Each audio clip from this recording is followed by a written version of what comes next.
Ambassador Dato Dr. G.K. Ananda Kumaraseri is a career ambassador of over 30 years standing. He retired in 1995 as Director General ASEAN. Since then, he has authored several notable books on such important subjects such as the cultivation of human values, personal development, holistic education, the sacredness of motherhood, mother care, holistic parenting, child care and development, and peace.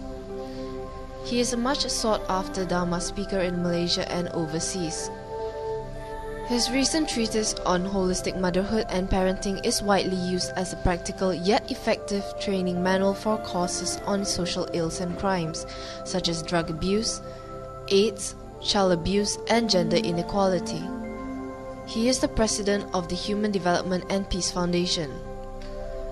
Dato G.K. Ananda Kumaraseri has carved a niche for himself in espousing the concept of living by Buddhism by emphasizing the practice and practical application of the Buddha's teachings in daily life. He is available for public talks and discussions. His email is akumaraseri@yahoo.com. You may also refer to www.livingbybuddhism.com for an insight into his works and activities.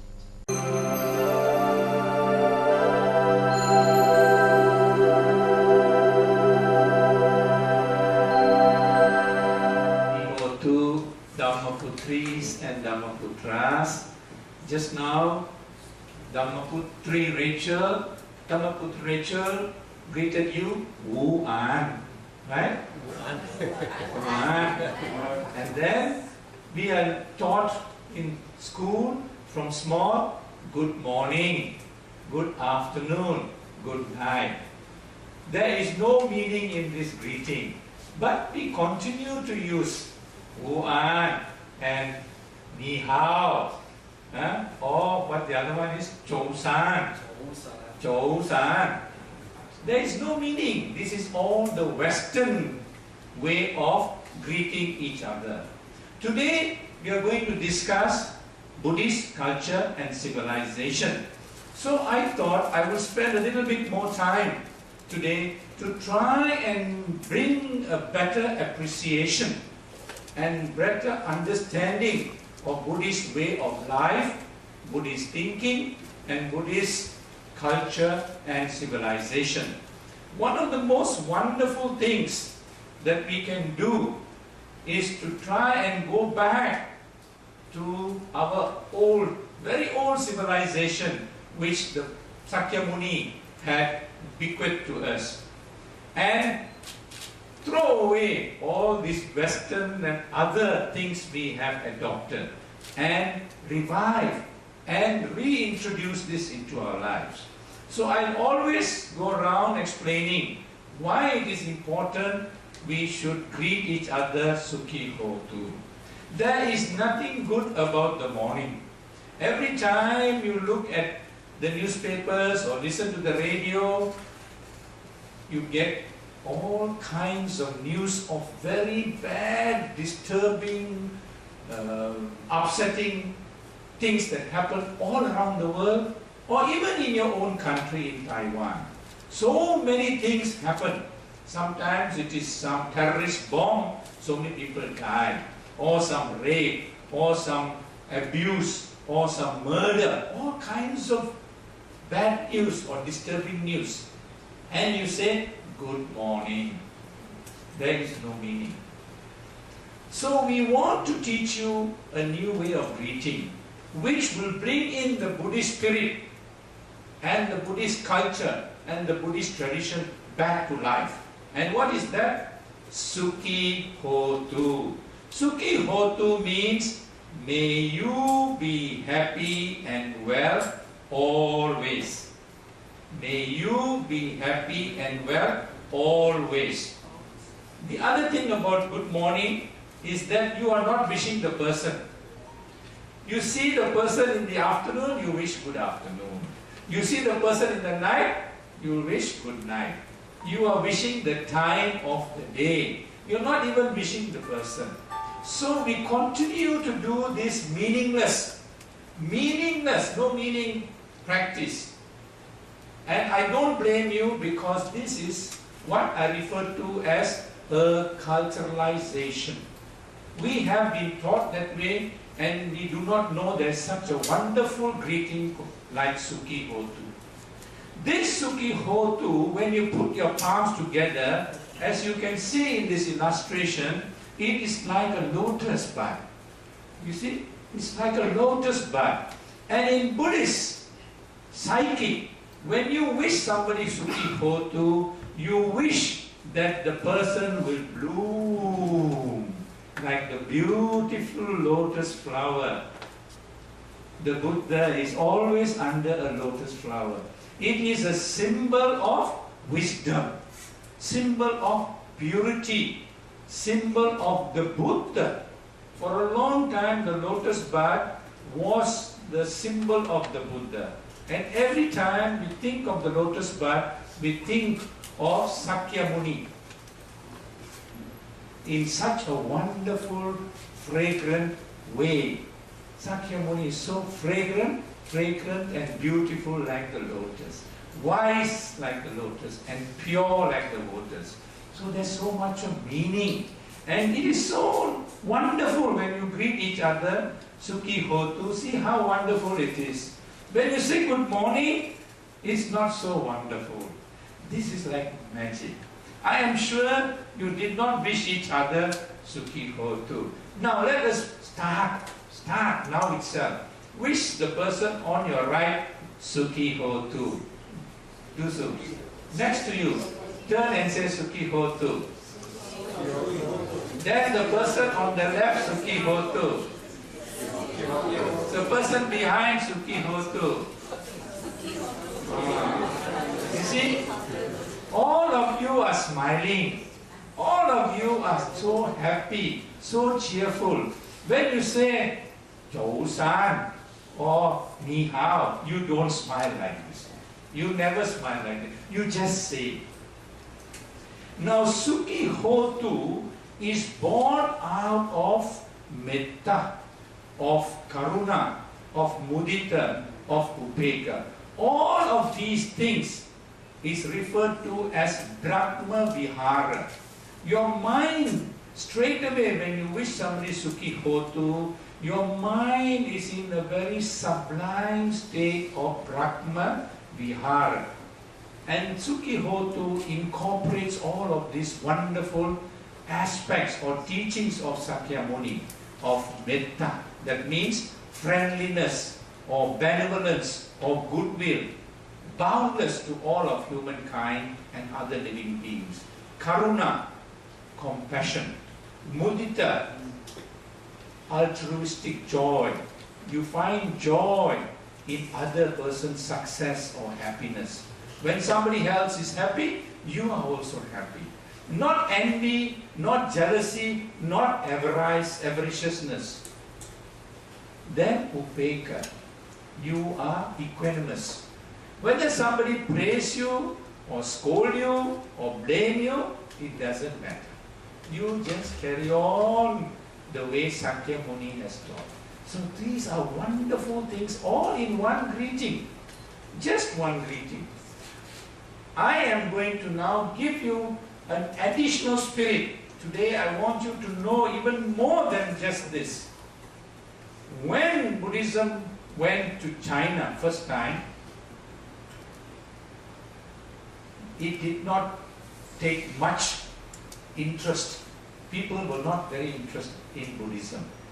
2nd century BCE. Because there was already Confucianism, Taoism, and so much of civilization already in China. They were happy, they had so much, so advanced. They said, oh, we got everything, no need for the Sakyamuni's teaching. But during the late Han Dynasty, 2nd century AD, or we refer to as Common Era, CE, the kingdom was in chaos. Lands were not tilled because there were warlords fighting, killing all over the place. China was in chaos, trouble everywhere. The paddy fields and all the other agriculture was neglected. People were dying by the millions.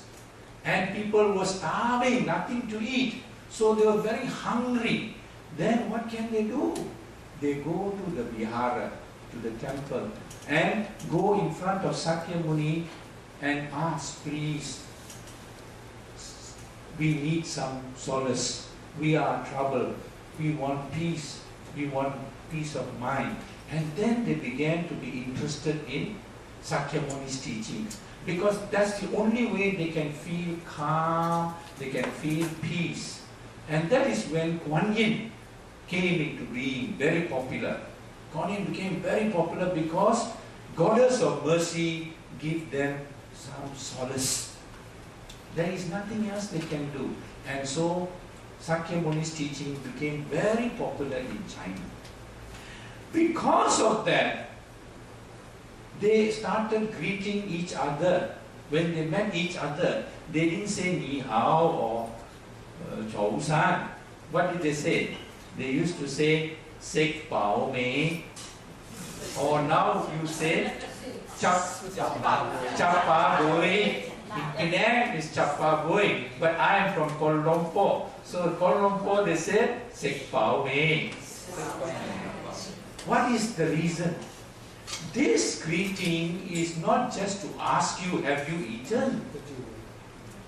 This greeting is born out of compassion. Because of the Buddhist culture, the Buddhist spirit, people started to live like Sakyamuni's teaching.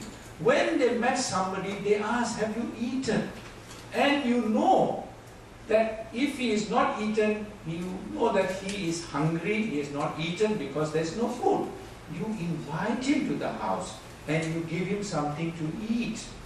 Now if he has not eaten, surely his wife and children also not eaten. So they take some food and make into a packet and give him to take to his family. This is the reason why they ask Chapa Boy. That's the reason. Not because they want to ask. Because Chinese culture and Korean and Japanese culture never ask face, can I give you food? No. They ask indirectly. Don't want to lose face. He says he's eaten, then no need. If he says not eaten, then you give. So this is how Buddhism was able to change people, completely become so compassionate, so affectionate, so kind in China. If you go to India, they greet each other how? In the north, they greet each other Namaste. Namaste. In the middle area, they greet each other Namaskar. In the south, they greet each other Namaskaram. What is Namaste? Namaste again is a Buddhist inspired greeting. It is born out of Sakyamuni's teaching. Namaste means I honor you as another human being. I am a human being. I honor you. I respect you as a fellow human being. This is again because of the Buddha spirit, the Sakyamuni spirit, or the teachings of Sakyamuni now gone into the culture. And how do we namaste? How do we as Dhammaputris and Dhammaputras namaste? The first thing in the Theravada tradition is when you see the Sakyamuni statue and every day you say Namo Tassa Bhagavato Arahato Samma Sambuddhassa. That is namaskar to the Buddha. You are paying respect, you are paying homage to the Buddha. That is how namaste, namaskar and namaskaram came. When you go to Japan today, how do they wish each other? Ohayo gozaimasu, konnichiwa, konbawa. Same, they started copying the European Western way. But the old Japanese Buddhist culture is O genki desu ka? O genki desu ka? Are you well and happy? What I want to drive home is that you go to every Buddhist traditional country or traditional Buddhist civilization, there is wonderful way of greeting. Beautiful way. I am a Sinhalese. My parents are from Sri Lanka. In Sri Lanka, they greet each other, Ayubowan. Like this, Ayubowan. May you have a long and happy life. It is not good morning. It is beautiful. These are things that can happen only in the Buddhist culture and civilization. That's why I've taken a little bit more time to explain the beauty of Sukhi Hotu. And when you wish Sukhi Hotu each other, in public, not only here in Amala Association, when you meet each other outside also, you wish each other Sukhi Hotu, then you know that the other person is a Buddhist. We want others to know this is the way to greet. And we can spread the Dhamma all over the Taiwan and even beyond.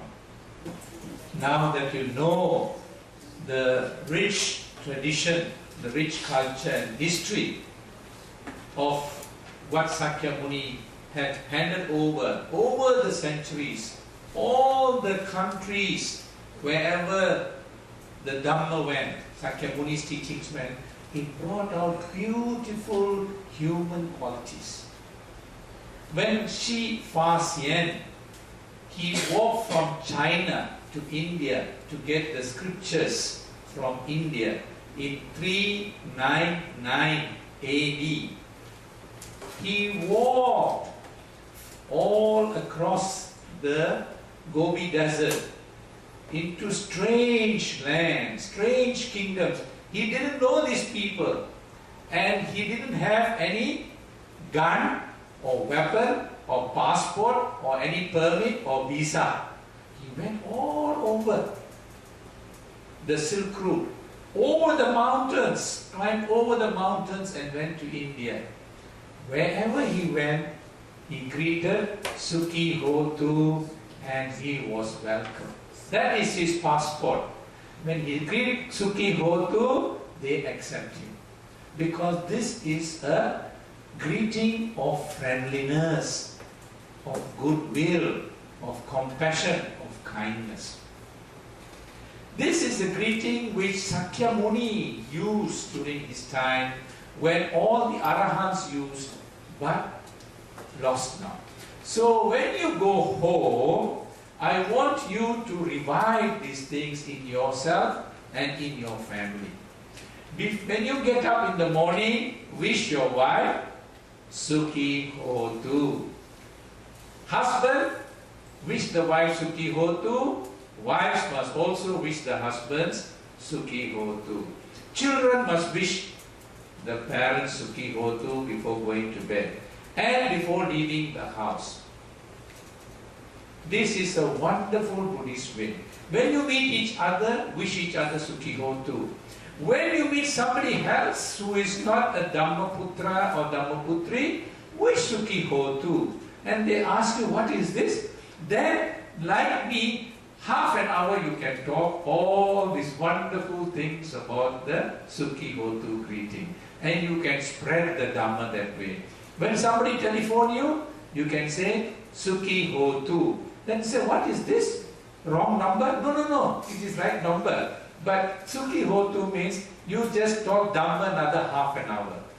So it is a wonderful opportunity for you to start spreading the Dhamma by living the Dhamma, practicing the Dhamma, and also benefiting from that. When you wish each other Sukhi Hotu, and still Rachel is still smiling, still the Sukhi Hotu is ringing in her mind, what happens? Endorphins come out from your body. Endorphins. These are positive biochemicals. They clean your body of all toxic. All the cancer cells are all cleaned up. Automatically, you get a tonic, a free tonic. You come here, you wish Sukhi Hotu, you smile, you laugh, you get a free tonic. No charge.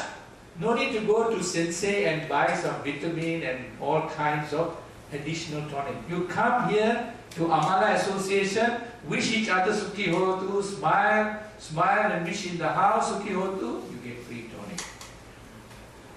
And you will develop the spirit. Now you can feel proud. You can feel proud that this is your culture. This is your heritage. This is your tradition. Wonderful. Nobody else can come anywhere near you with this kind of heritage. It is a beautiful heritage. So we must continue this and promote this.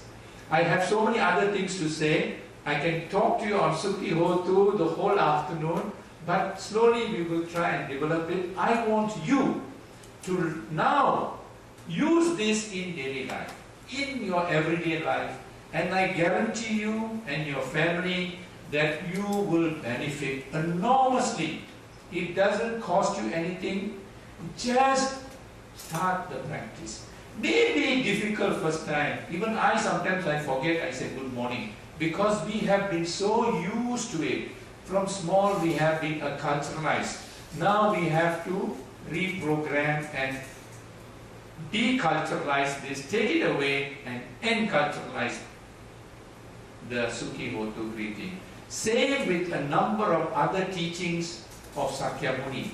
We have not been taught, we have been taught something else. We need to remove that and bring in the teachings of Sakyamuni in our daily life.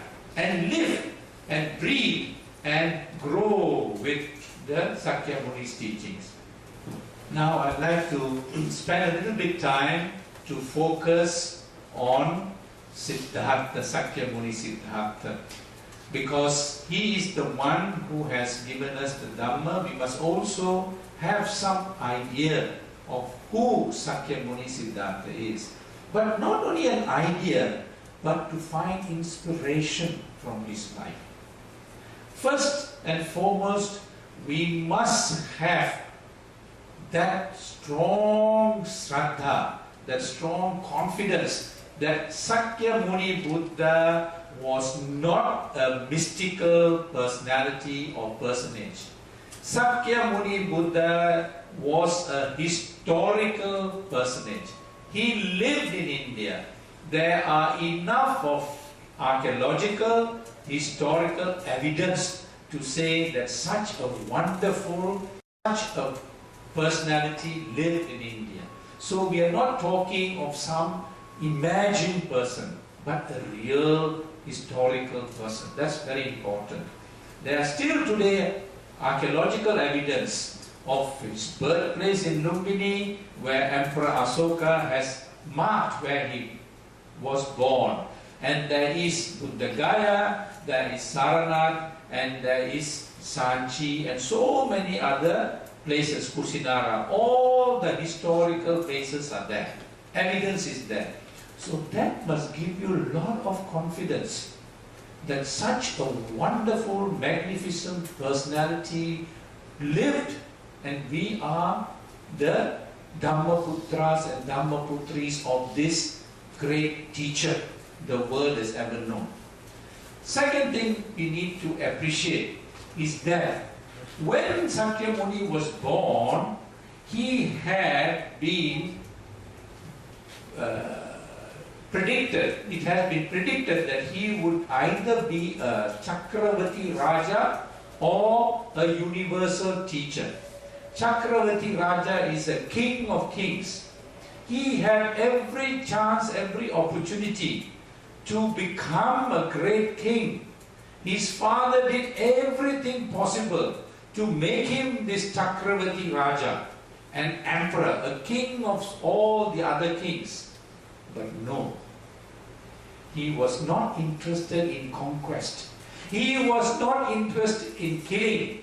He was not interested in power. He was not interested in becoming having a huge empire.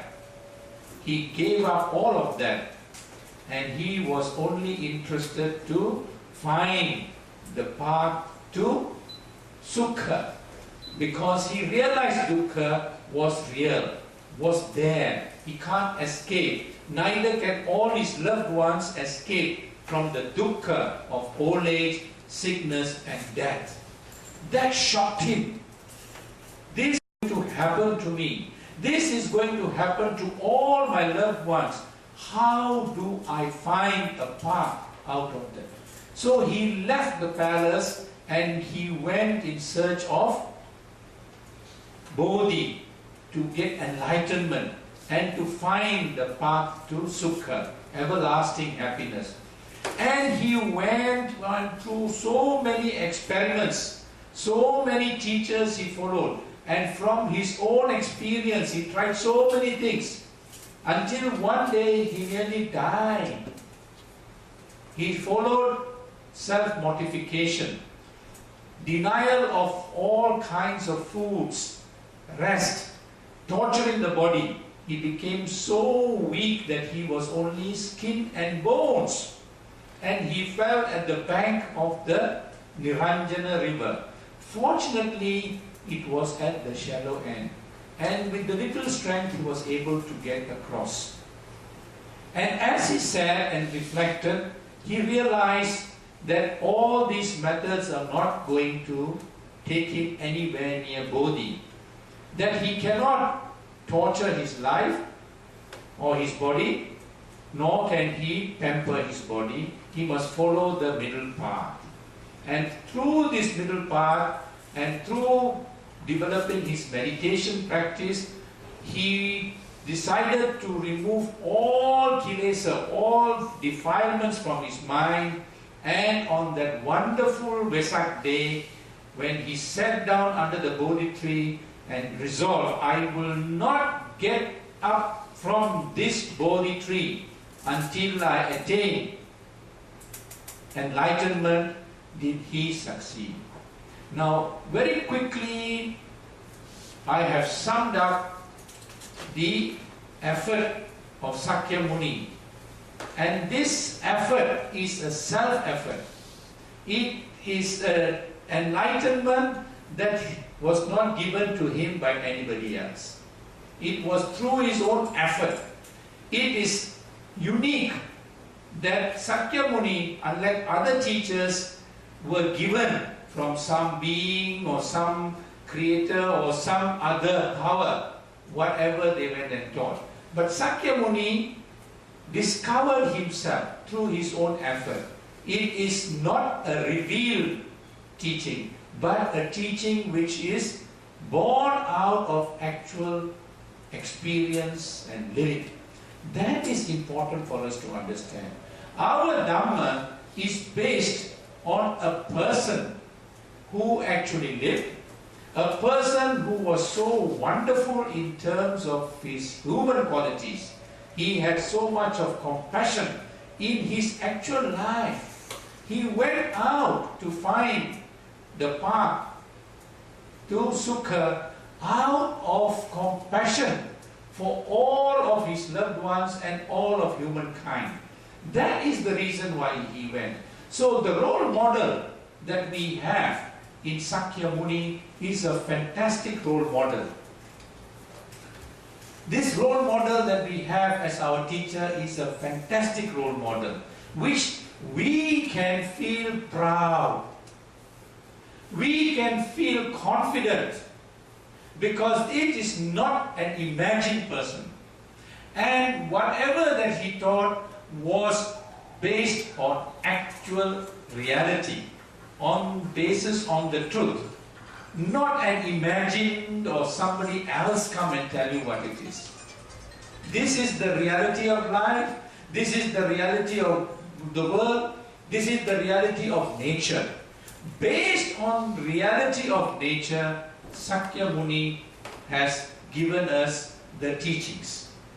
So we can find great deal of confidence because we are dealing with actual truth, the real truth. So that is the other aspect of our civilization and culture that we must have in our mind and in our heart. If we have this confidence, if we have this belief, if we have this shraddha, this faith, nothing can shake us. Nothing can frighten us. Nothing can be difficult for us. Nothing can be impossible. If Sakyamuni was able to go through all of these obstacles, all of these difficulties and succeed, what we face is nothing. Our children have to pass exam is nothing. We want to pass exams is nothing. We want to become a manager is nothing. We want to become a successful businessman is nothing. It's very small, very simple. So we must feel that if Sakyamuni can achieve this, we can also achieve whatever we are trying. If we put our mind and our heart to follow his teachings. And his teachings have got so wonderful guidelines, so wonderful ways of how to live a successful life, how to live a purposeful life, and how to live a meaningful life. His teachings were not confined to only monks and nuns. His teachings, some of his best teachings, the most popular, the most useful, the most well-known teachings are teachings for you and me, for lay people, for fathers, for mothers, for husbands, for wives, for children. These are the teachings we need to focus on. In terms of his teachings, there is so much in terms of culture and tradition that we can draw and put it into practice in our own life. It was there in our civilization during the Sung and Tang dynasty, when Buddhism was so much entrenched in China. It gave rise to a wonderful golden age of Chinese culture in terms of creativity, in terms of art, in terms of painting, song, literature. The most wonderful period of Chinese history is the Sung and Tang dynasty. And the reason is because this was the golden age of Buddhism in China.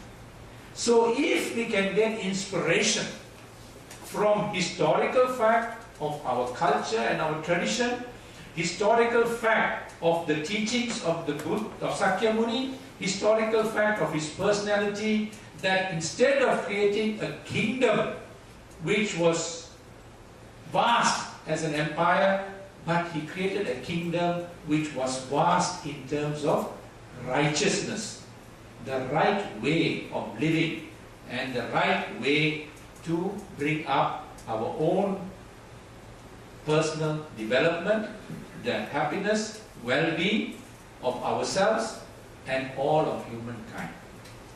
Sakyamuni Buddha never claimed himself to be God, but he was so godlike. Even people who are not Dhammaputras, Putris and Putras, they recognize, the world recognize Sakyamuni as the flower of humankind. They have not seen a personality so radiant with compassion, with kindness, with so much of love for humankind like Sakyamuni, that he is regarded as the flower of humankind. This is not just by us as Dhammaputris and Dhammaputras, but the whole world. He is regarded as the fragrance of humankind, the most beautiful personality ever known in history. That is Sakyamuni, who is our great teacher. And his disciples, the Buddha Putras and Buddha Putris and Buddha Putras, the sons and daughters of Sakyamuni.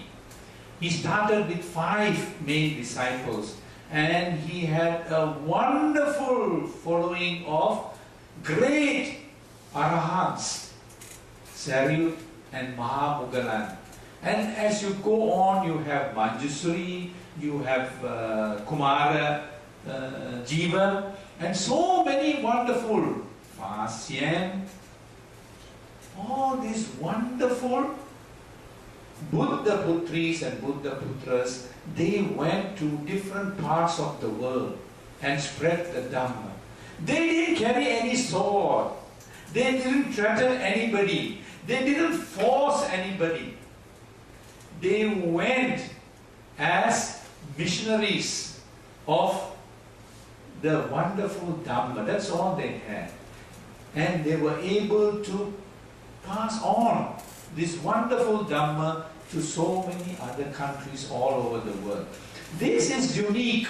This is very unique in our culture, in our tradition, in our civilization. You won't find in other teachings, in other traditions,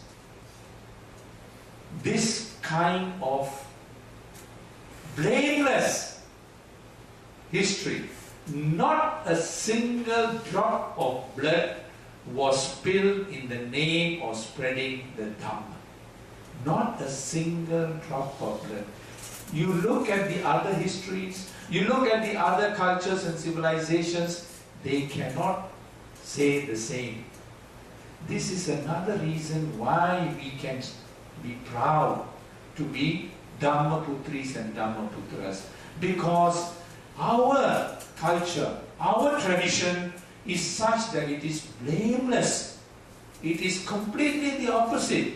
We have been passing on compassion and love and kindness to the whole world, including other living beings, animals and other creatures, because of the concept and the belief and the practice of ahimsa, not to hurt or not to kill any other living being. And this is how Sakya Muni passed on the Dhamma to all across northeastern India and to the rest of the world through his disciples. Now we as Dhamma Putris and Dhamma Putras must emulate, must bring these wonderful qualities of Sakya Muni and our history and culture and express and show it in all the ways that we can in our own daily life as well as in wherever we work or wherever we have any relationship with somebody else. That is more important than just knowing all about these things. And in terms of culture, I think I will treat it later, but we need to also know that because Sakya Muni was not a god, and he never claimed to be a god, also because Sakya Muni never said that what he received was from God or from some special being or power, he had made it very clear that he is only your guide, your teacher, your example, your progress, your well-being, your success, your happiness is in your hands. It's in your hands. You are in control. You are the master of your happiness or your unhappiness. You decide whether you are going to succeed or you are not going to succeed. You are going to fail. It is all in your hands. Other teachers never gave you this freedom. No other religious leader has ever said, you are in charge of your destiny. They said, no, you must follow what I say, and if you follow what I say, don't question, don't ask, then you're okay. But Sakya Muni liberated all humankind. He gave you freedom of thought. He gave you intellectual honesty. He gave you intellectual integrity. Don't even believe what I say. Even what I say, what I teach, don't believe. Experiment, find out, inquire by yourself. Experience yourself. If you feel that it is right, follow it. He was so confident. Tell me which other leader, which other even political leader or leader of any society will allow you that. But here is a religious leader who gives you this freedom. And because of that, he also emphasized, he stressed that you must rely on yourself, self-reliance, and develop yourself, self-effort. And the self aspect in Buddhism is so strong that many people are envious. They don't have this freedom. In other cultures, other traditions, no such freedom. You just follow blindly. You don't even question. If you question, it will be sin. It will be the biggest sin. It is sacrilege to question. Sacrilege means you will be punished. But not so in our culture. Now you must be happy. You must feel confident.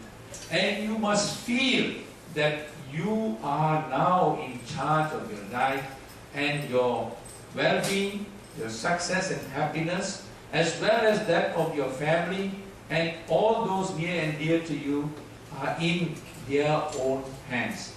What we need to do is get that shraddha, that confidence, and follow Sakyamuni's teachings. The rest will take care of itself. So instead of promoting violence, killing, conquest, wars, Sakyamuni tried to transform the life of people.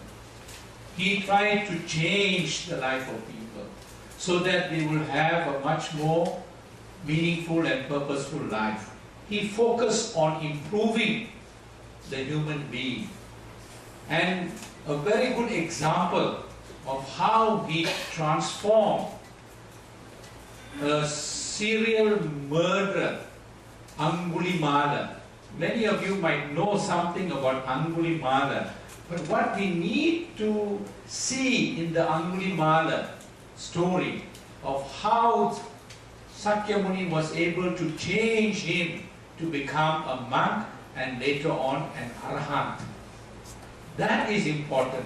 He didn't use any violence or any punishment to change this person, purely by his personality and by his teaching. Like that, he had changed so many lives of people. And he was able to do it because he focused on one important thing. His teachings focus on the human being. What is the human being? Who are we? What are we? Because he was dealing with the human being, he says we must focus on the human being. And he established very clearly that we are made of mind and body, nama and rupa. Irrespective of where you come from or who you are, whether you are a king or whether you are just a sweeper or whether you are just an ordinary husband or wife or businessman or whatever it is, whether you're from China, you're from India, from Africa, from anywhere in the world, all human beings are the same. They have a mind and a body. And Sakyamuni was able to demonstrate that this mind that we have is the one that controls, that decides, that determines our thoughts, our speech, and our actions. Whatever we think, whatever we say, whatever we do is determined by the mind. This is a teaching that nobody else placed emphasis. Nobody else had focused on the mind. Even after Sakyamuni, so many other religious leaders have come, they never talk about the mind. They always talk about some other power. Here Sakyamuni said the mind is the most important thing. And it is the mind that we need to cultivate. And he very clearly stated that all you got to do is cultivate this mind. Avoid doing unwholesome things. Do what is wholesome. Don't do what is not good, not moral, not ethical. Do what is good and purify your mind. If you purify your mind, then your body is also in harmony with the mind. Because this must live together. It cannot be separate. And today modern science has proven that what Sakyamuni Buddha had taught is true. All of science, all of modern medicine have proven that you must develop your mind. And the mind determines your health. And it is referred to as psychosomatic diseases. Your tension, your insomnia, can't sleep, your pressure, your stress, your cancer, your ulcers, lot of it, migraine, headache, all these are determined by the mind. When the mind is disturbed, these kind of sicknesses and diseases automatically happen. But if your mind is calm, if your mind is stable, if your mind is relaxed and very positive, then your body is also in harmony with your mind. And you will have less and less of these problems. So many doctors today in America, in England, in Europe, if you want to reduce your blood pressure, they say, I don't have medicine. Don't take medicine. You just follow Sakyamuni's teachings, go and relax, meditate and cultivate your mind. Already now they accept it. So that's why Sakyamuni's teachings are now spreading very widely in the West. But unfortunately, many of our Asian brothers and sisters, they don't appreciate this, they don't understand this.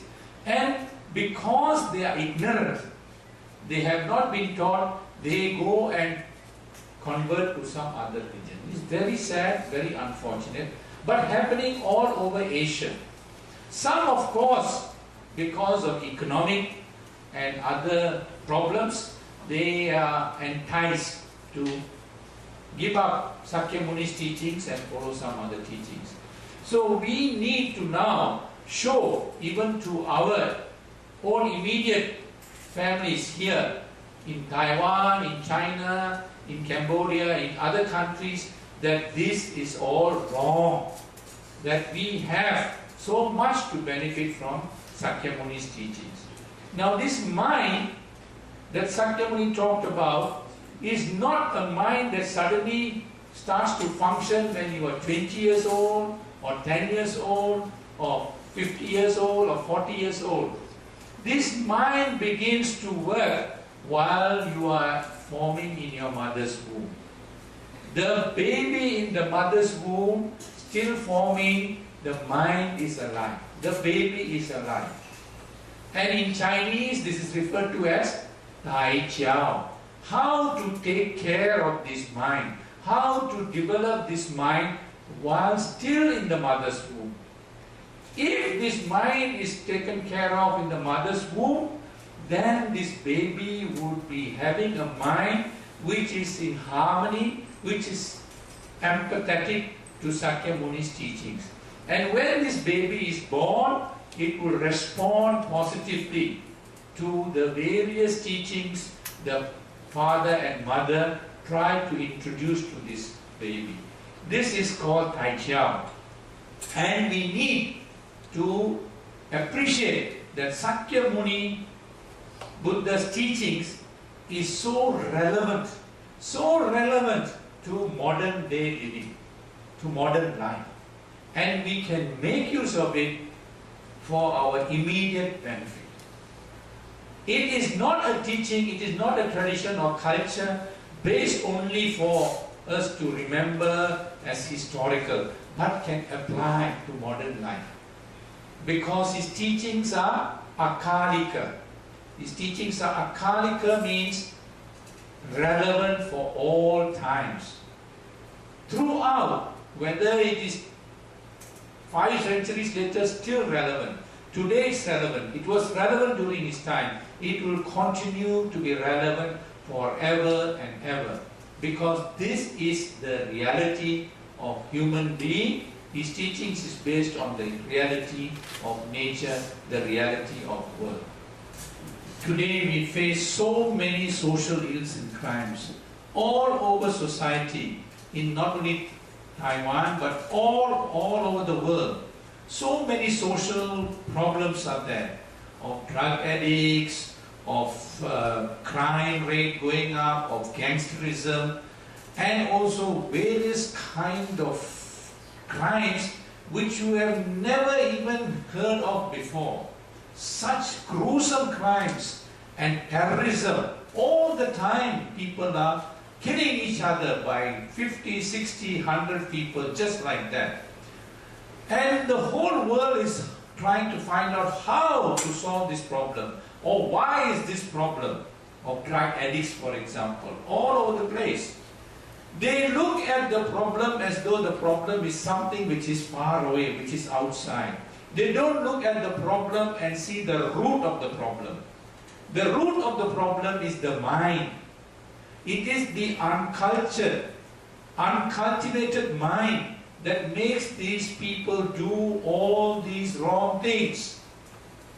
But nobody wants to accept that this is the root of the problem, because they will be afraid to try and change this mind. It involves a lot of work. It involves a lot of effort, because this mind is already now in the wrong mode. It has to be reprogrammed.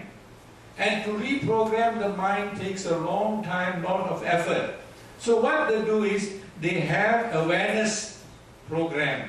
They put posters and they tell everybody this is happening, drugs is happening, drugs is bad, you would suffer, all kinds of things.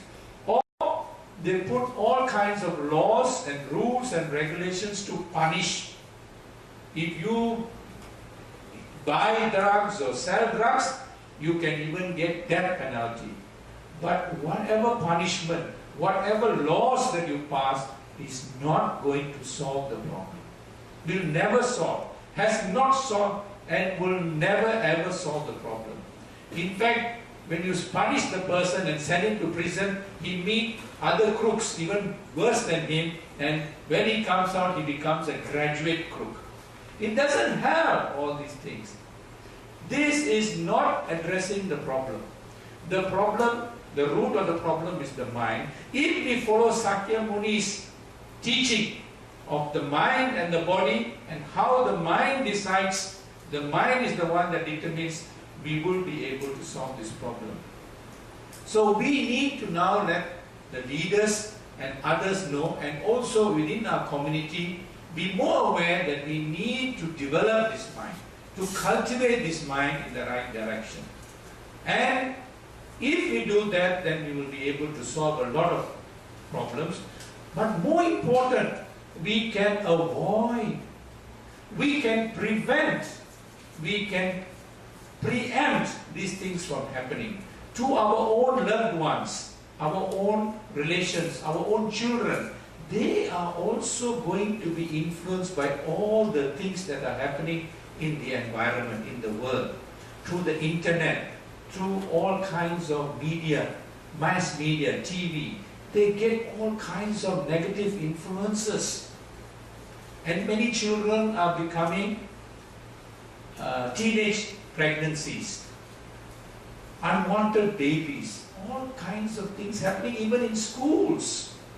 So we need to now protect our own loved ones by making sure that the mind is able to reject all these negative influences. That's why the Tai Chao I talked to you about is so very important. Once the mind is now conditioned or empathetic with whatever Sakyamuni's teachings, and the child is taken care of in the home, through home education, based on Sakyamuni's teaching of Pubba Acharya, the father and mother are the first and foremost teachers. we will have a better chance, or the child would be able to face the world even if all the negative influence come, because already the mind is programmed to reject all these things. So that is important to understand. Now take the contrast of this.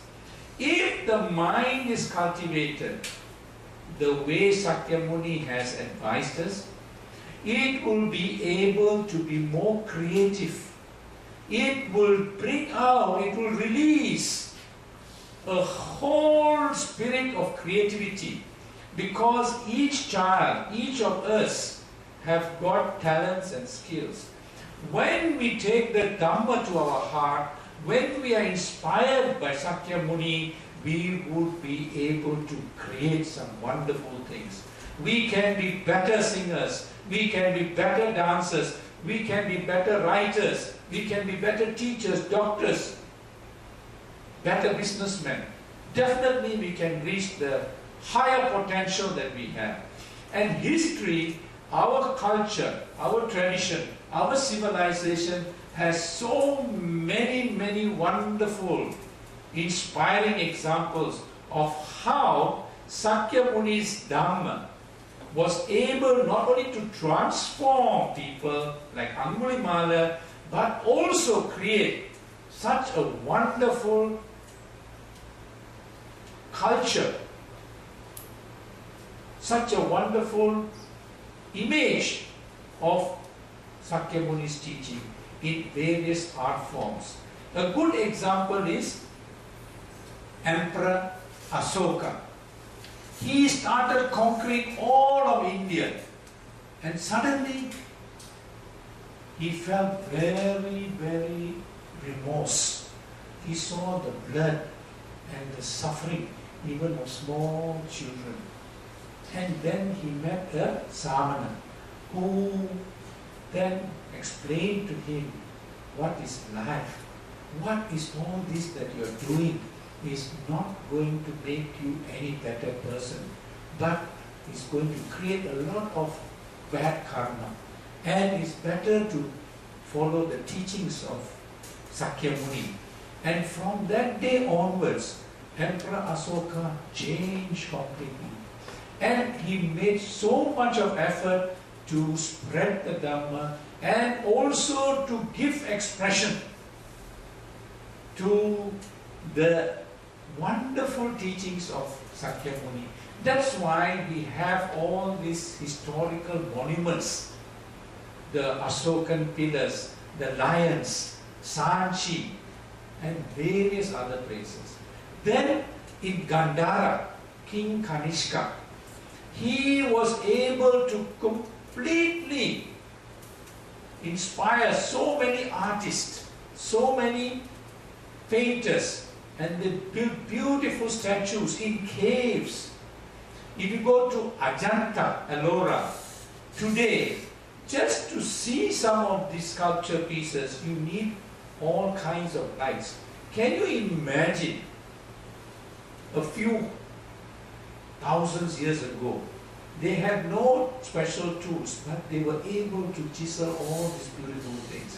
When you go to China, you find cave temples and beautiful temples, various kinds of statues, buildings. Even modern engineers wonder how this is done. So we have a whole heritage of rich cultural art forms, of artistic expression in stone, in painting, in song, in dance, all over the places where Sakyamuni's Dhamma went. You have Borodobo in Indonesia, which is a World Heritage place, in Anuradhapura, Polonnaruwa, Angkor Wat, Sukhothai, Pagan, wherever you go. What is the underlying reflection of this? What does it all mean? That Sakyamuni and his Dhamma is able to bring the finest elements in human being, the finest qualities. not the anger, not the fighting, not the conquest, but creativity. So creativity has been sparked off by Sakyamuni's life and personality as well as his Dhamma. And this creativity later on, as we discussed, we can use and must use today. That I will discuss later. But right now I want you to feel that this is your heritage. This is what belongs to you. The minute you say, I am a Dhammaputri or a Dhammaputra, this belongs to you. When you feel that this belongs to you, this is your culture, your heritage, your tradition, your history, you can walk tall. You can walk 10 feet tall, because nobody can come close to you in terms of their tradition, their heritage. You will find that their tradition and their heritage are wars, killing, conquest, but not so in our heritage. So I want you to feel this. I want you to feel inspired that you are superior, that nobody can come close, anywhere close to the Buddhist heritage, Buddhist culture, Buddhist history and Buddhist civilization. It is glorious. It is so glorious that you should feel that you are part of this. This belongs to you, and give expression in any way possible that you can also contribute it in the 21st century. This flowering of culture, of creativity, which sparked off, inspired by Sakyamuni and his teachings, all over the wherever the Dhamma went, Kyoto, Nara, Xi'an, Gandhara, all over the place. I can go on and on and on. Along with this, an important fact that helped to promote this and give that lot of energy for this creativity was the fact that Sakyamuni was an unparalleled, unsurpassed teacher. In the Theravada tradition, it is a practice, after paying homage, respect to the Buddha, Sakyamuni, and reciting your 5 precepts, to observe the 5 precepts, they always invoke his fine qualities. And it goes like this. Iti piso Bhagava Arahang Samma Sambuddho Vicca Charana Sampanno Sugato Lokavidu Anuttaro Purisa Dhamma Sarati Satta Deva Manusanang Buddho Bhagavati. The important quality of the Buddha Sakyamuni is Satta Deva Manusana. Satta Deva Manusana. The teacher of gods and men. Not only the teacher of human beings, but the teacher of gods and men. Now that is how we invoke the quality, the radiance of the Sakyamuni. But do we know how he taught? We say, we recite, he is the teacher of gods and men, but we do not know how he taught. If we do not know how he taught, surely we are not using his method. This is very unfortunate. We say he is the greatest teacher, we do not know how he taught, and we do not use his method. Now here is a marvelous heritage we have. The greatest teacher ever known in human history. There is no teacher who can come anywhere close to the Sakyamuni. No one can hold a candle to Sakyamuni as a teacher.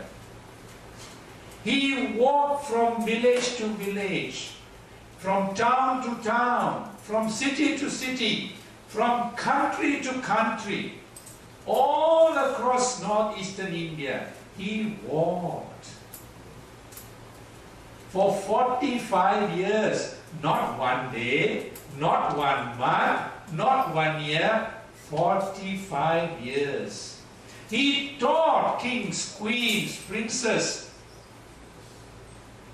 husbands, wives, mothers, sisters, brothers, children, businessmen, officials, Angulimala the murderer, all kinds of people, all ages, from all levels of society or stations in life.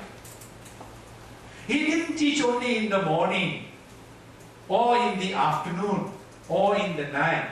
Morning, noon and night, every day. That is the kind of teacher Sakyamuni is. Not only that, his method of teaching, his technique of teaching. In learning psychology and teaching psychology, this is referred to as pedagogy. Pedagogy means the method and technique of teaching. He used a method and technique of teaching which is so much needed today. Today, the whole of the education system is focused on just learning the facts, information, and getting as much data as possible. Memorizing, learning by heart, just like a parrot, repeat, go to the exam hall and write all the things. You got model answers and all these geared to exam and getting a certificate. But exam and certificate is not education. There has been education in China for many centuries before all these things came. Confucius was a great teacher, and there was Lao Tzu, and many Mandarin teachers in China. In India, there were so many gurus and acharyas. Long before the West even know what education is. Today we are following the Western system of education, where they insist you must go through this exam and you must pass this test. Information and knowledge is not education. Sakyamuni said there are 3 levels of learning: Pariyati, Patipatti, and Pativeda. 2,500 years ago, long ago. Today, there is Bloom's taxonomy of learning. They came out with the word cognitive, affective, and psychomotor learning. Cognitive learning is what I just referred to you just now. Just memorizing, learning the facts. Affective learning is where you come out with your creativity. You are able to express yourself, your aesthetic feelings for drawing, for painting, for singing, for dancing. Where you analyze things. And after analyzing, you synthesize and come up with your own view, your own idea, your own thinking. Where you are able to think out of the box, where you are able to think original things, not just what is in the books. Create original things. So this is an area where it is not touching your education system, because nobody wants to spend time on this. Then the 3rd level is, they say, psychomotor. Psychomotor is where your mind, psycho, and your action, your body, is with the learning. That is, you internalize the learning. Not only do you know, but you become what you know. You practice what you know. You live what you know. Knowing alone is not good enough. You know a lot of things, but you do completely opposite. You know smoking is bad, you go and smoke. You know drug is bad, you go and take drugs. So it's no use knowing. But you must internalize. You must become the knowledge. You must become the learning. And that is what Sakyamuni's education or pedagogy is all about. Pariyati is the knowledge. But he went one step further. Knowledge with understanding. You must understand this knowledge. Just having knowledge is no use. Next stage, he says, Patipatti, where you internalize the knowledge. You breathe the knowledge. You live the knowledge. You practice the knowledge through Sikkhapada, self-training. Always he emphasized Sikkhapada, self-training, self-culture, mental self-culture, and Pativeda, so that you are not only able to think out of the box, think original, but you are also able to get wisdom from within. As you internalize, you get inner wisdom, prajna. So that is the levels he has talked about. Now we can make a great contribution to modern society and to make life much more meaningful and solve a lot of problems in society through this Sakyamuni system of education. That is something we need to now promote. This is our heritage, this culture of teaching. And not only he practiced during his time, but after his time, Buddhist education was so much part of the vihara, part of the temple. The temples and viharas became centers of learning. All across the Buddhist world, you find the centers of learning in these viharas. A very good example is Nalanda. Long before the universities in Europe, Nalanda was already existing. And students from all over the world used to come. And Xuan Chuan, you say, I learned it at Huanshan, Xuan Chuan. Even went to this place. He studied, he lived there. For many years, he practiced. These were wonderful centers. This is our heritage. We have some of the best educational institutions in China, in India, in Sri Lanka. So many centers of ancient times. Not today. So we have that heritage. We need to revive this. We need to bring this back to life by making our own viharas, our own kindergartens, our own nursery schools, centers of learning, centers of culture, centers of bringing up wonderful children. We can do that. We must do that. So whenever any organization like Amara Association wants to start a kindergarten or a nursery school, or even a group of you want to start a Buddhist nursery school or Dhamma nursery school, doesn't matter what you call, using the Sakyamuni's method, we will shine. We will be able to show that we are having the best and the very best that you can imagine. I have the confidence. I want you to have the confidence. I want you to take this challenge. This opportunity is there. Grab it and make a wonderful contribution. Another very unique contribution of Sakyamuni, which has come through the ages over centuries in different parts of the world. Our civilization can be proud of the fact that Sakyamuni is a role model of peace. You can't find any other role model for peace, because one of the most unique things is his own concept of peace was unprecedented. You and I normally have been taught that if there is no war, there is peace. If there is peace, there is no war. We always look at peace as something which is abstract, which is outside our control. It is something happening outside. But Sakyamuni said very clearly, peace is peace from within. It is not peace just because there is no war. Because you have to have peace within yourself. That is where the starting point is.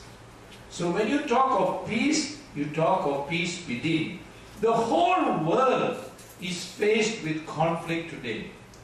Either from one country to another country they're having conflict, or within the country they're having all kinds of conflict. Within society you have all kinds of conflicts. Within the family also you have conflicts. So conflict is not just no war, but conflict comes when there is no inner peace. So the answer to all the conflicts, whatever level, whatever type of conflicts, is to find peace from within. And he has taught us how to find peace and happiness from within. Look within ourselves and we should be able to find peace and harmony in our society. If we have peace within ourselves, we are at peace with the environment. We are at peace with nature.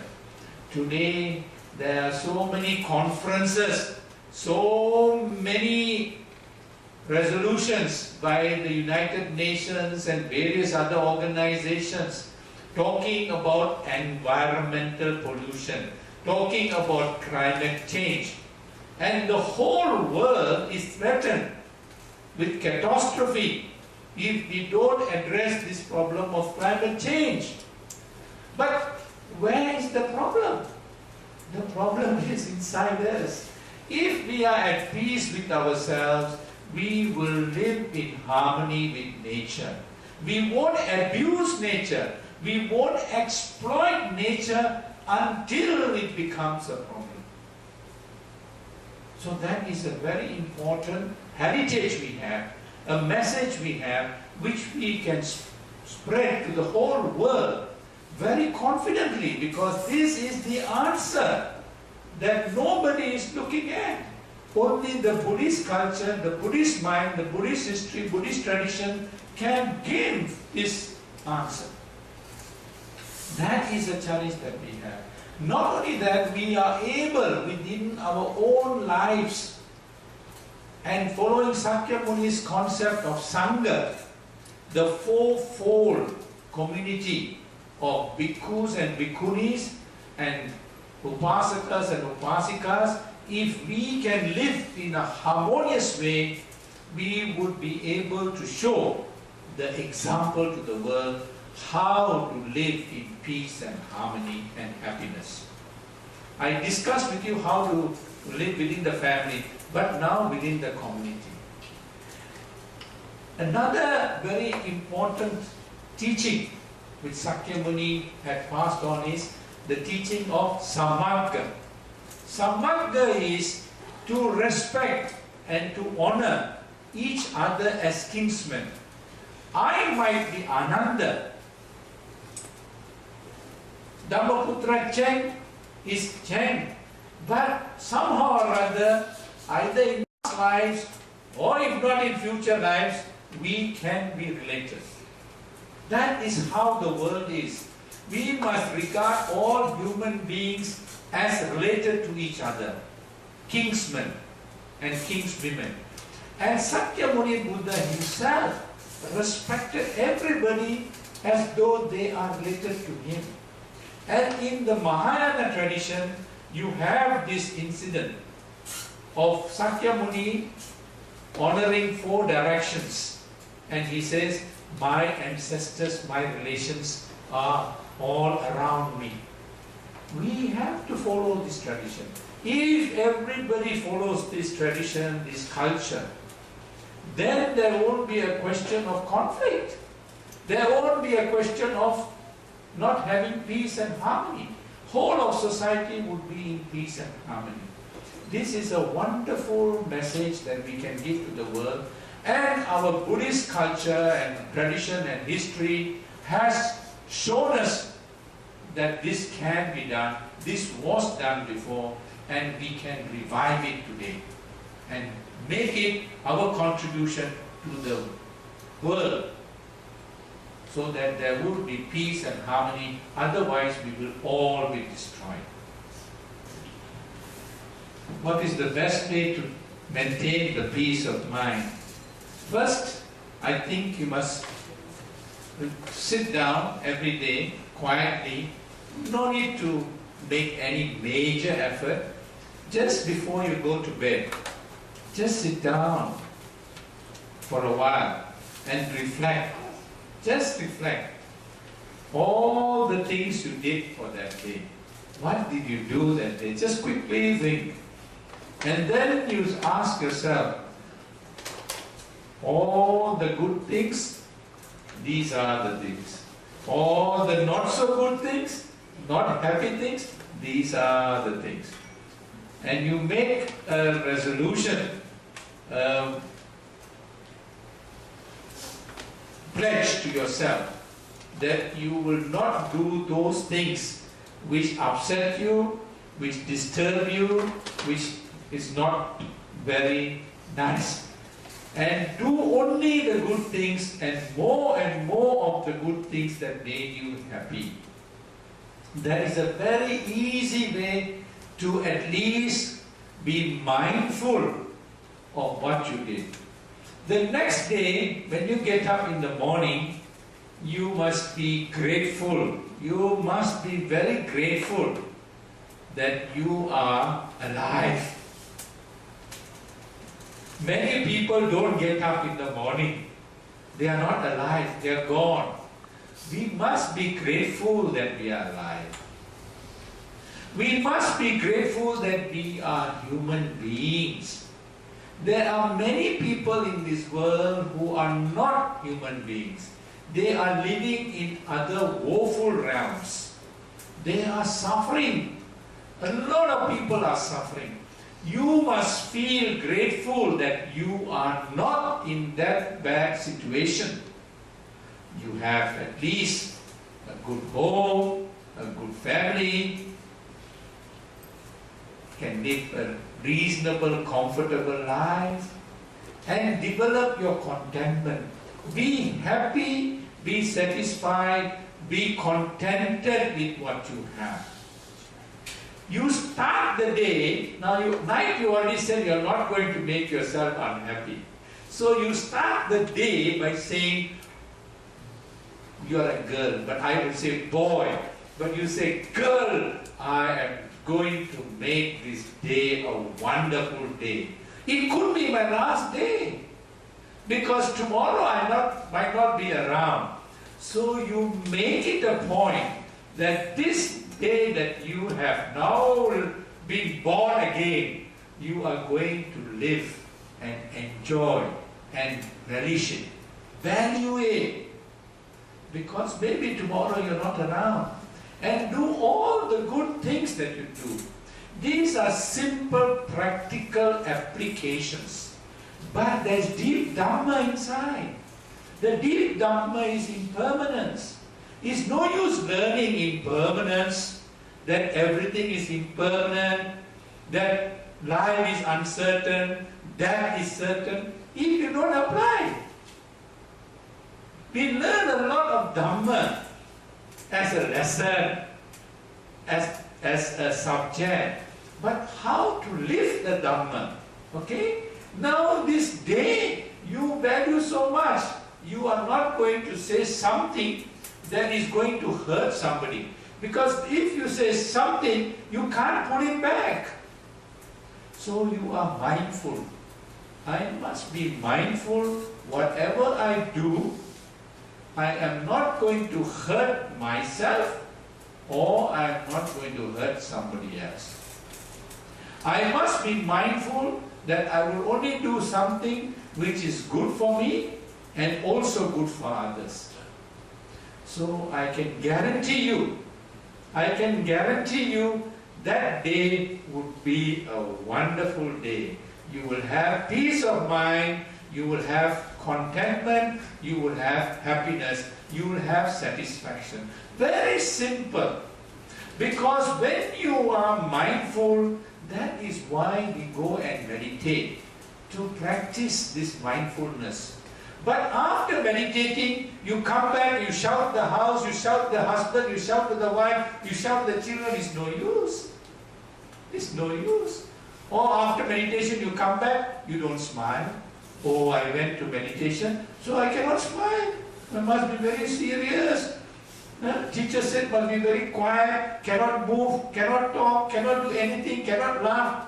No, that is only a training.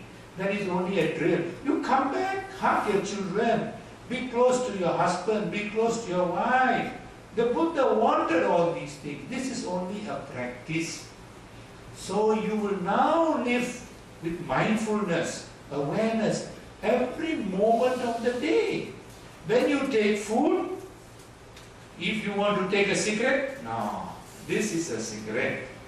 I must be mindful that this is going to hurt me. I could keep it aside. And if you are a parent, if you are smoking, you are teaching your children to smoke.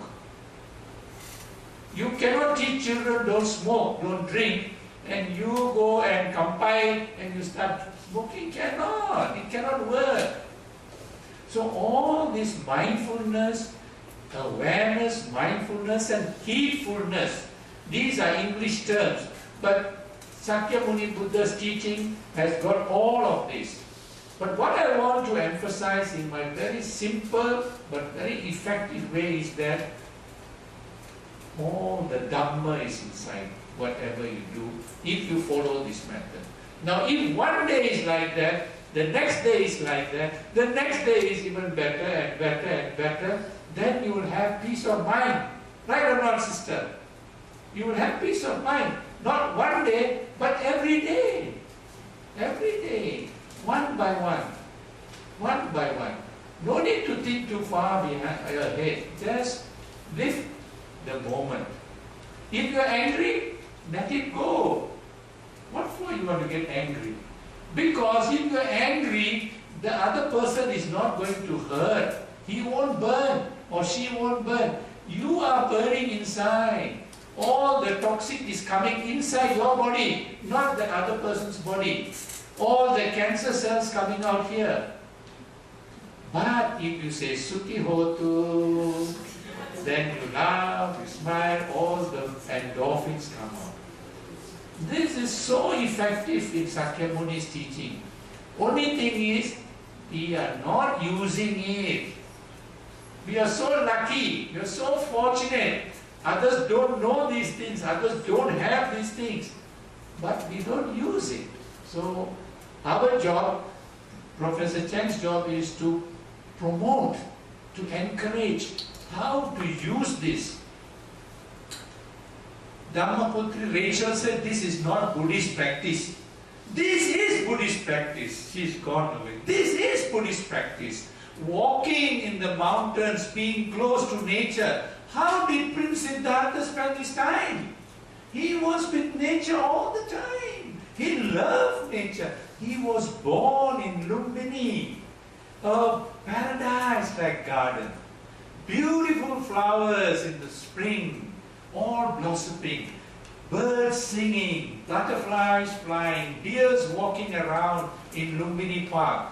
Which teacher was born in such a wonderful, beautiful setting of nature? From the day he was born till the last day, he was close to nature. For 45 years he lived in nature, in the forest, in the caves. So when you walk on the mountain, you are doing exactly what Siddhartha did, exactly what Sakyamuni did. This is Buddhism. But we don't appreciate, we don't understand. So I congratulate you, Professor Cheng. This is not un-Buddhist. This is Buddhism actually living.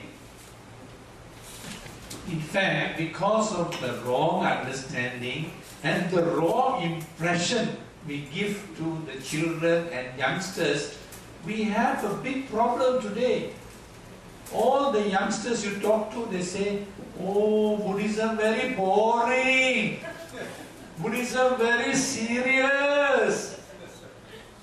That is the impression we give them. Buddhism is not boring. It's not serious. Learning is fun. When I teach children Dhamma, it is fun. They laugh, they sing, they dance. That is the way we should do. Not just don't smile, don't laugh. Children are children. They love to run, they love to jump, they love to sing.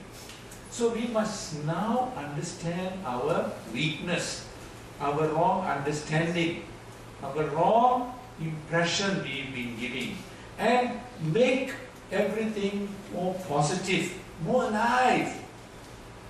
The Sakyamuni never, always smiling. If Sakyamuni is smiling, why we are not smiling? We also must smile.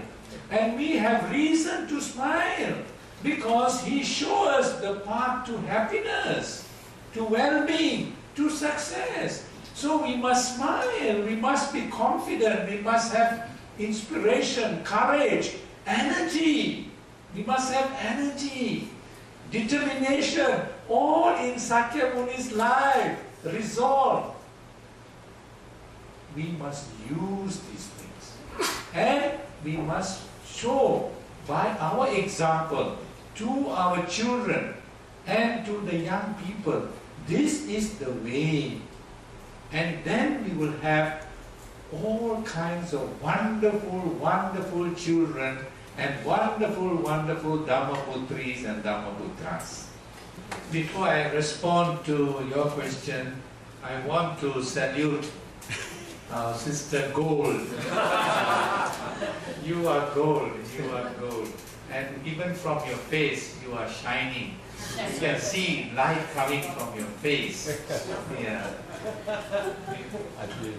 在回答你的问题之前呢，我首先要向这个阿基师姐，你这是金，我要向你礼敬，你真的是一块金，你一直在微笑、灿烂的笑容，表达你的这种开朗的心，你的这种法喜存。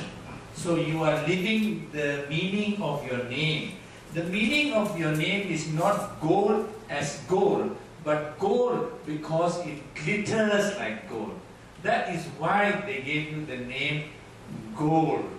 So you are taking the feature or the character of gold in glittering. And I'm so happy that you have realized how wonderful your name is and you are living according to your name and you have a new vision of yourself and your life and your family. You must be close to your family. You must love yourself first. Love yourself first. You must love yourself before you can love others. Renunciation does not come to everybody. Renunciation, there is a calling. Not just somebody comes and say renounce. So don't worry about renunciation and all those other things about your responsibilities. Love yourself, love your children, and love the whole of humankind. That is wonderful. The second question, I break it up into two parts. I understand that you said now you're already adult, no more children maybe, and therefore what to do now with Tai Chiao.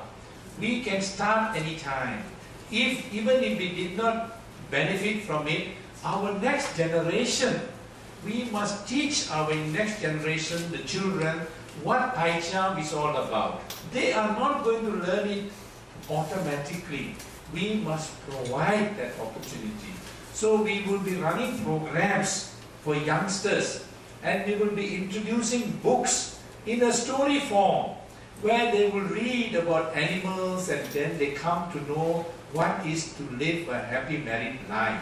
How I wrote a book, Matu Posaka. Unfortunately, I have given away all the books. I don't have them today now, but it is available later. How an elephant, the she-elephant and the he-elephant, they live together. When they read the books in this form, it will go into their mind even from an early age. Then later when they grow up, they will remember this is how to live a happy married life. And when the baby is going to be born, they will know this Tai Chiao. And they will read the higher level book on Tai Chiao. We will also run training programs for them. Now, to start something new is difficult. But it is not difficult if there is support from the Dhammaputris and Dhammaputras. That you and all the others must come forward. Professor Cheng, Mr. Cheng and everybody else who run various organizations, they have a good intention. They have a good vision of what can be done, what must be done. But they cannot do all by themselves. The tendency in our community is the same people are overloaded. Always they say, okay, let him do, I just sit back. Cannot. Samagga means we all join together and give whatever we can give by way of our energy, by way of our time, not necessarily money, by way of our skills, our resources. That is more valuable. Wherever I go, I find that the resources are there but not coming forward.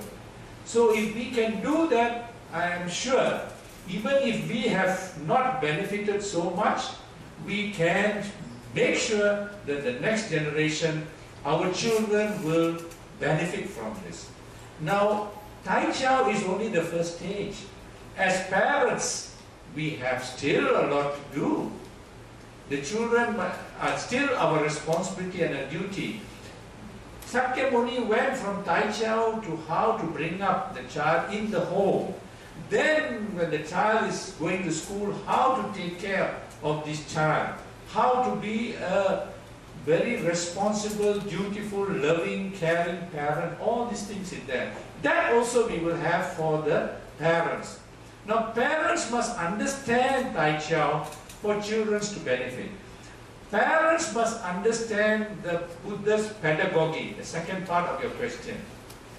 Parents, first of all, parents must understand and appreciate that the way the school system is going is very limited. It is not going to make a better human being. It is only going to make him have a certificate, and he is not developing in the total sense, not in the holistic sense.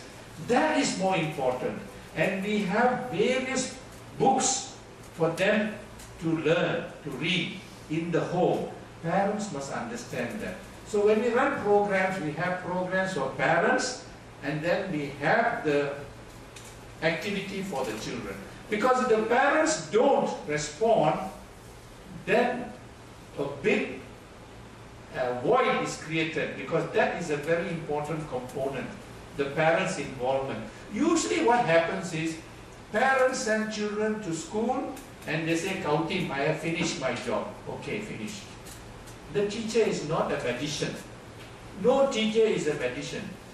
Parents are the first teachers. They must provide all of this and continue to provide the guidance in the home. Teachers will take care of the teaching in the school. But most of the time, the children are in the house. So what you do with that? What you do with addiction, for example? Today children are addicted to the computer. They want to play computer games. Nothing else they want to do. And parents force them to sit down and study, go for tuition, go for this tuition, that tuition. Even kindergarten children are going to tuition today. That is wrong. And this child gets burnt out. Doesn't matter if your child is not the number one in the whole school. Doesn't matter. But don't burn out the child and don't kill the childhood. The child must fall down, must climb trees, must walk with Professor Chang on the mountain. That is what life is. Must fall down, must cry, must be happy, must be sad, must know what is pain. It is unnatural otherwise. We are all part of nature. We must recognize we are nature. Nature and we are not two different things. So we must allow our children to grow like that. Give them opportunity. They can't decide to go to Sunday Dhamma class or come to Amala Association when they run the programs. Parents must take the trouble and not drop the children and go and do dim sum or shopping and come and pick them back. No, they can also be around to help or run some other Dhamma class or discussion group or whatever. So we have plans, we will implement plans, more and more projects and programs, but please, please, please, bring your family, bring your neighbors, bring your relations, bring your colleagues, bring your superior, bring your employees. It's so funny. You like the Dhamma yourself, but you don't share the Dhamma with your other relations. You don't care to invite. This happens all over the place. But the best thing you can do is to share the Dhamma with everybody, your neighbor, your colleague in the office, your best friends. Call them. When there is a talk like that, call them. They will be welcome. We will hug them when they come in here. And we will wish them Sukhi Hotu and bring them. And this would be a wonderful merit. The gift of the Dhamma excels all other gifts. You can give nice gifts, but the gift of the Dhamma is the best gift you can give to anybody.